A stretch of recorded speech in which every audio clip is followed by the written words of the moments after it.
Yeah, my name's Peter Carey. I'm a urologist. Been here in Fredericksburg for 24 years. I'm from New England, but I was in Charlottesville, did all my training in Charlottesville from 79 to 89. Married a woman from Fredericksburg in 82, and then after I finished my residency, came back here. And first, I joined Dr. Beeman, who many of you may have heard of. He and Dr. Gray were the first two urologists, and I worked on Princess Anne Street, right next to Carl's. Did about 4 or 5 years there.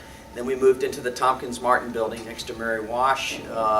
Did probably 14 years there, and then we built a building behind, kind of up off Cowan Boulevard. There's 3 or 4 doctors' offices up there, so we moved into that office. I've got 7 partners, so we've expanded quite a bit. And 2 years ago, we opened our office down here to service Spotsylvania Regional Hospital, and we're in the building kind of right across 95 from Spotsylvania Hospital, and that's where I've been this week working, and it's been busy, it's been fun. So that's who I am. I'm a urologist. One of the more common things we treat in urology, we treat a lot of stuff. A lot of people ask you, why'd you go into urology? It's a surgical field, but it's kind of it's enjoyable. Treat a lot of kidney stones, a lot of prostate issues. There's a lot of female urology, women with pelvic prolapse and incontinence and things like that. A lot of cancer surgery, kidney cancer, bladder cancer, prostate cancer. But it's an enjoyable surgical field. It's a little different from general surgery, which deals more with the liver and the intestines and the appendix and the gallbladder and that type of stuff. But far and away, the most common patients we see are middle-aged men and above who have male health issues, as this talk is called.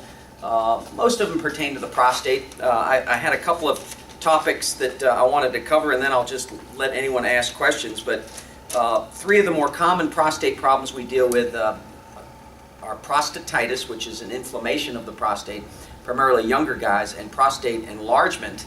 That's BPH, we call it, benign prostate hyperplasia. That's the actual physical growth of the gland as we get older, as men get older.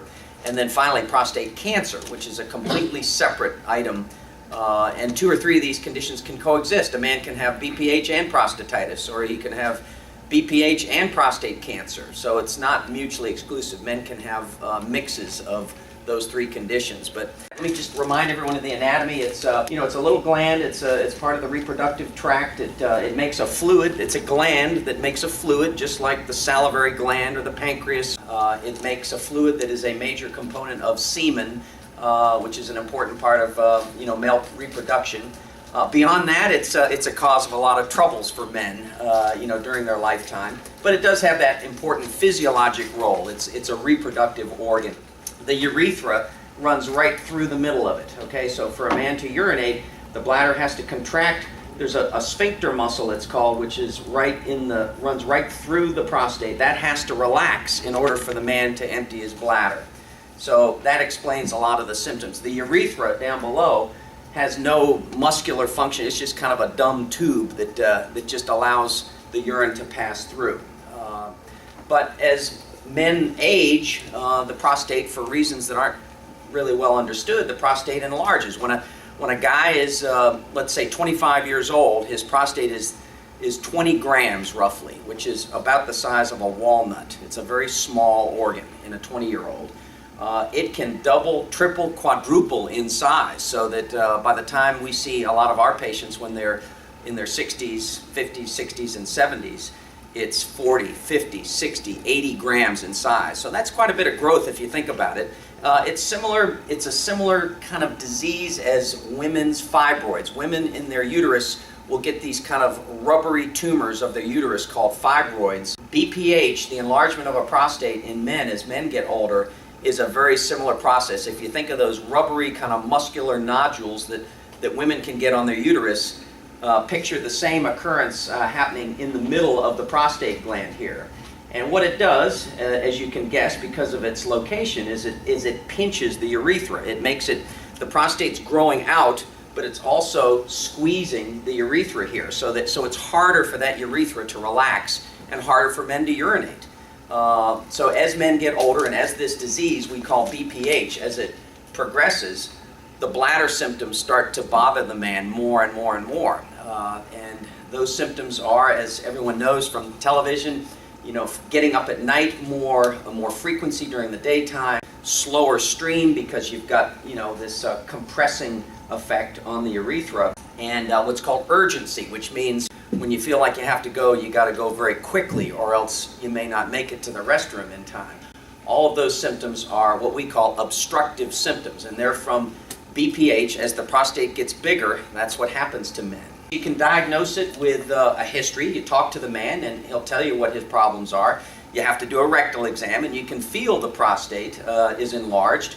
As I said, the 20-year-old's prostate is very small. It's about 2 finger breadths, so boom, boom, you can feel it's that tiny.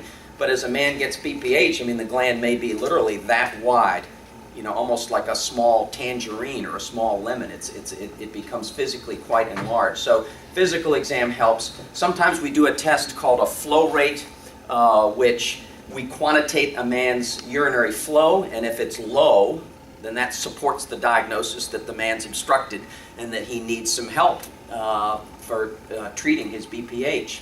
As far as treatment goes, up until probably 79 or 80, we had no medical treatment whatsoever for BPH. Then starting in the 80s, we started to use these drugs called alpha blockers, which are drugs like Hytrin and doxazosin and Flomax, which is tamsulosin.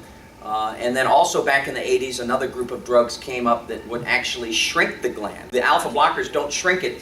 What they do is they relax that little tube right there and make it easier for the bladder to empty itself. The other drugs, like finasteride and Avodart, actually shrink the gland. They're more of a hormone type. They affect the hormone metabolism of the gland. So we have 2 weapons now that we can use as opposed to surgery. Up until about the early 80s, all we had to offer was surgery, what's called the Roto-Rooter. Men call it that. We call it a TURP, a T-U-R-P, which is not a fun operation. It's a very successful operation, but it's not a fun operation for men to have unless they need it. It's a fairly bloody operation. You have to have a catheter in for several days. And if a medicine will solve the problem and avoid the surgery, well then obviously men will flock to that medicine rather than have the surgery done. And it's similar to women. If there's a way to avoid a woman having a hysterectomy, then obviously women are going to flock to that non-surgical treatment. Everyone wants to avoid surgery wherever possible. So the primary treatment for BPH, for this benign prostate enlargement that I've been describing, is medical. Now, that's always our first step, is a drug like Flomax or Avodart to try to shrink the gland, relax the gland, and the men will, I'd say 80% of the time, will respond and they'll have improved flow, they'll get up less at night, they'll feel better, they're happy. If it doesn't work though, then we do offer them these new laser TURPs, they're called, where we anesthetize the man, obviously, we put him to sleep, and then pass a scope up here and hollow out the prostate, just like you're coring an apple with a laser. And it doesn't bleed as much as the old way of doing it. So that's highly effective if the pills don't work. So that's BPH. The next I wanted to touch on is prostatitis. Prostatitis tends to be in younger guys in their 20s, 30s, 40s. It tends to cause pain more. BPH, what I've just been talking about, doesn't cause any pain. It may be a pain in the neck because you got to get up at night and go more often, but it doesn't actually hurt down here. With prostatitis, it's a little different. With prostatitis, men tend to get achiness in the testicles, achiness down their thighs, their low back, their pelvic region here. They just don't feel right. They tend to have some sexual dysfunction, some ejaculatory dysfunction, some frequency of urination.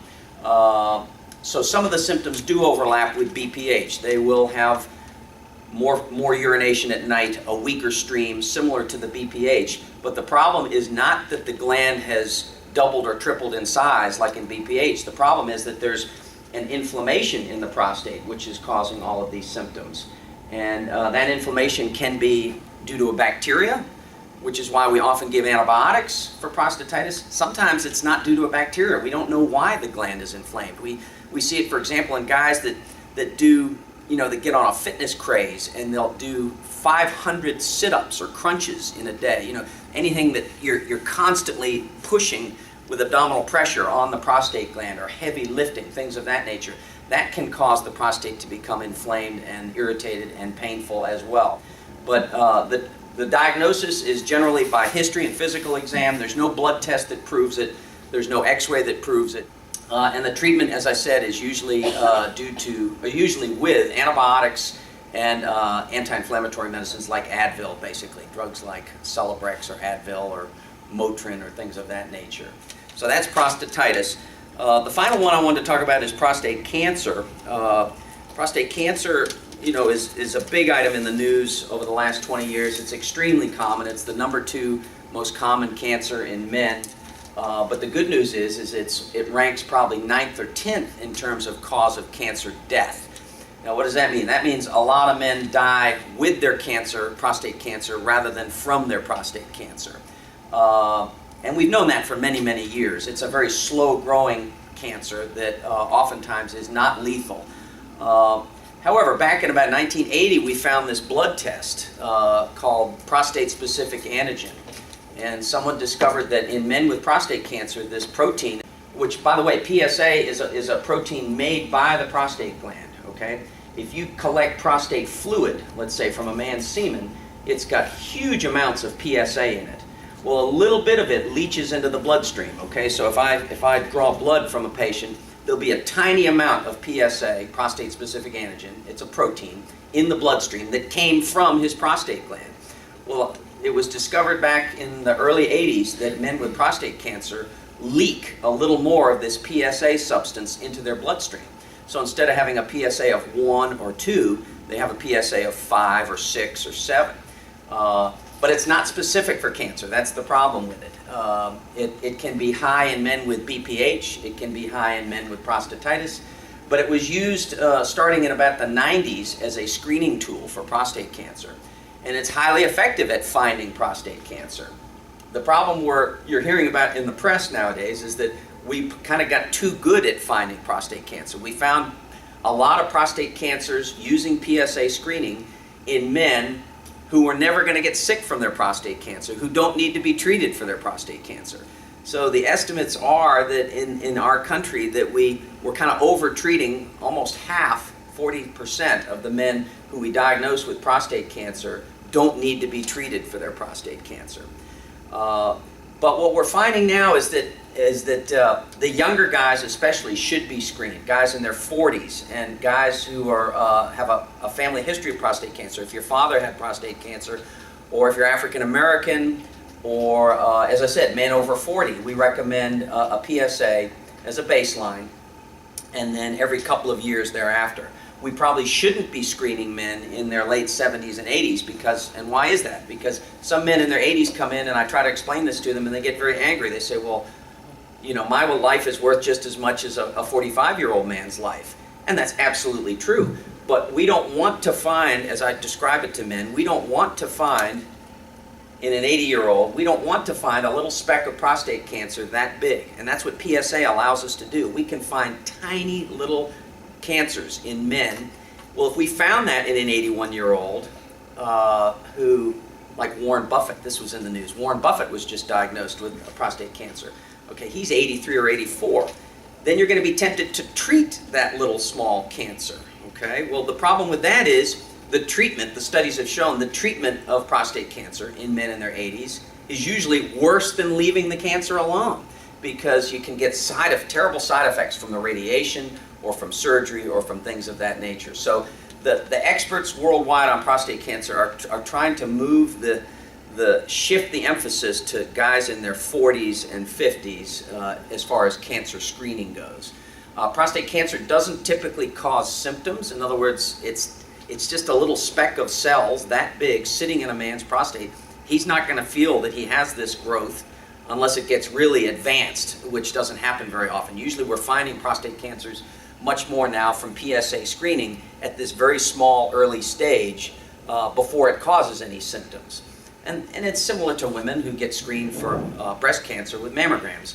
Okay, yes, we want women to do self-exams, but basically if you're a woman, you want to find your breast cancer before you can feel it. Okay, you want it found as a tiny spot on a mammogram that gets biopsied, and then you get your lumpectomy and your radiation. If you wait until you can feel a hard spot in a woman's breast, then it becomes a harder cancer to cure. Well, it's the same principle for prostate cancer. You want to find the cancer when it's just a small speck with PSA screening in younger guys especially. You don't want to wait until you feel a hard nodule this big in the prostate or until it's causing symptoms, because if you wait until that happens, oftentimes it's too late to cure, and you wind up having to look to other treatments. For patients that are diagnosed with prostate cancer, the most common treatments are you either radiate it or you remove it, and I won't go into the details about which is better and which isn't better, but they're both highly effective treatments. Some men decide to get their prostate removed, some men decide to get their prostate radiated. They both have kind of unique side effects that we can't go into here. So anyway, I've described the three common things that we see in urology for men's health issues. The three most common are BPH, which is the benign prostate hyperplasia, the growth, the swelling of the gland that occurs with aging. And then there's prostatitis, which we see in younger guys. And then there's prostate cancer, which we think men should be screened for starting at age 40.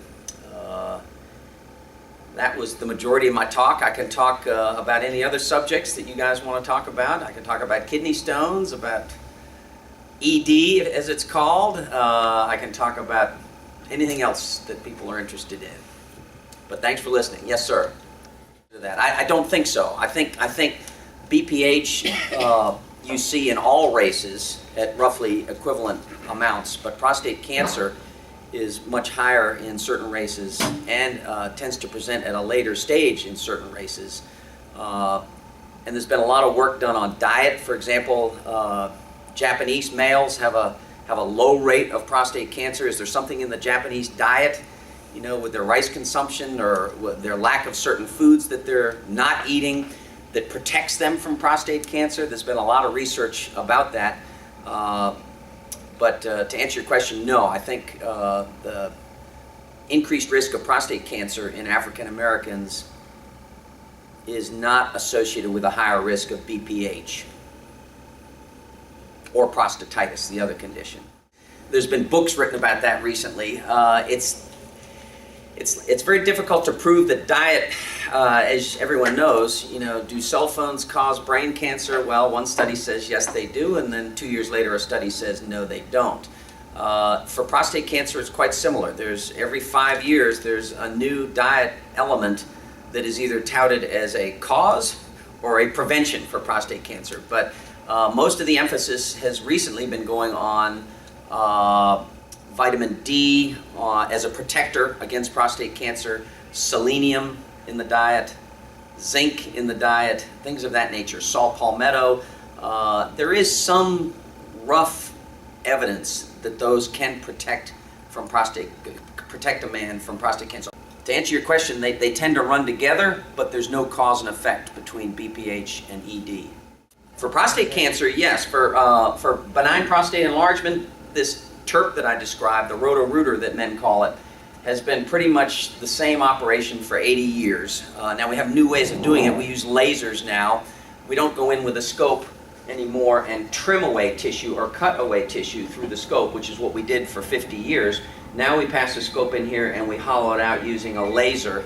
So yes, that has reduced primarily the bleeding complications that used to occur.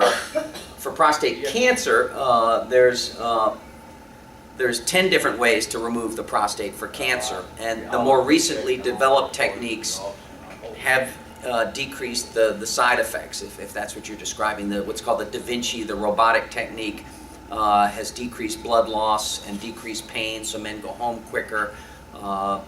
So yes, there's been technological improvements not only for treating prostate cancer with surgery, but also for treating BPH with surgery.